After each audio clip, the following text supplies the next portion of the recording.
সেমাই তো অনেকভাবে রান্না করে খেয়েছেন, তবে এইভাবে একবার পুডিং বানিয়ে খেয়ে দেখুন।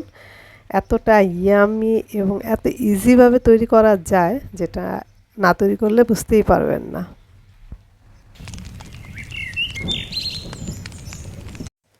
আসসালামু আলাইকুম। সেমাইয়ের পুডিং তৈরি করার জন্য আমাদের এখানে লাগছে সেমাই। এখানে আমি লাচ্ছা সেমাই নিয়েছি, তো চাইলে কিন্তু লম্বাটাও ইউজ করা যেতে পারে। এখন আমি এখানে নিয়ে নিচ্ছি 2 কাপ দুধ। একটা পাত্রে 2 কাপ পরিমাণ দুধ নিয়ে নিচ্ছি। খুবই ইজিভাবে কিন্তু এই সেমাইটা তৈরি করা যায়। দিয়ে দিচ্ছি 2 চা চামচ গুঁড়া দুধ, দিয়ে দিলাম সামান্য লবণ, আর এখন দিয়ে দিচ্ছি 1 কাপ পরিমাণ চিনি। চিনিটা যে যার টেস্ট অনুযায়ী কম বেশি হতে পারে। দিয়ে দিচ্ছি 2 চা চামচ আগার আগার পাউডার। 2 কাপের জন্য 2 চা চামচ দিয়ে দিলাম আমি। সমস্ত উপকরণ ভালোভাবে মিশিয়ে নিচ্ছি এবং এ পর্যায়ে আমি চুলাটা অন করে দিয়েছি। দিয়ে দিচ্ছি 2টো এলাচ। আগার আগার পাউডারটা কিন্তু দুধ বা পানি নরমাল থাকা অবস্থায় দিতে হবে। দিয়ে দিচ্ছি লাচ্ছা সেমাই। এখানে আমি 1 কাপ পরিমাণ নিয়েছি। এখানে কিন্তু লাচ্ছা সেমাই পরিবর্তে লম্বা সেমাইটাও দেওয়া যাবে। এলাচ 2টো এখন তুলে ফেলে দিচ্ছি, আর ফুটে আসা পর্যন্ত অপেক্ষা করছি।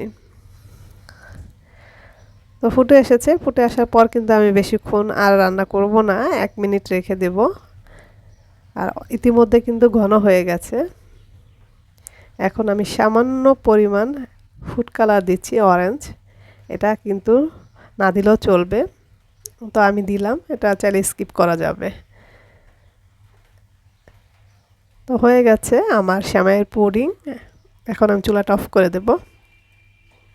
আমি এখানে একটা রাউন্ড সাইজের মোল নিয়েছি, আর একটা ব্রাশের সাহায্যে এখানে আমি ঘি ব্রাশ করে দিচ্ছি, যাতে খুব ইজিভাবে পুডিংটা তুলে আসে।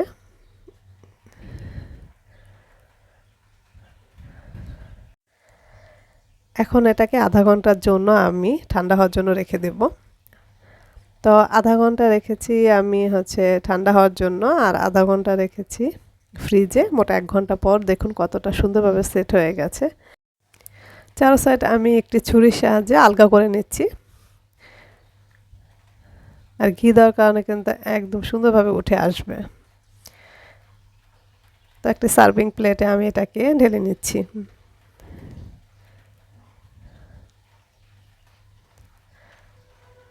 তো দেখুন কত সুন্দর হয়েছে, কত সুন্দরভাবে উঠে এসেছে। পুডিংটা কিন্তু খুবই সুন্দর হয়েছে, আর এটা কিন্তু খেতেও ভীষণ মজার। এত ইজিভাবে এই ডেজার্টটি তৈরি করা যায়, এতে কিন্তু আমরা চাইলে এটাকে রাখতে পারি। বিশেষ করে বাচ্চারা কিন্তু এই পুডিংটি অনেক পছন্দ করবে। এখন এটাকে কেটে আমি দেখাচ্ছি কতটা সুন্দর হয়েছে। রেসিপিটি ভালো লেগে থাকলে আমার চ্যানেলটিকে সাবস্ক্রাইব করে পাশে থাকা বেল বাটনটি ক্লিক করে দেবেন এবং একটি লাইক দিবেন। আল্লাহ হাফেজ।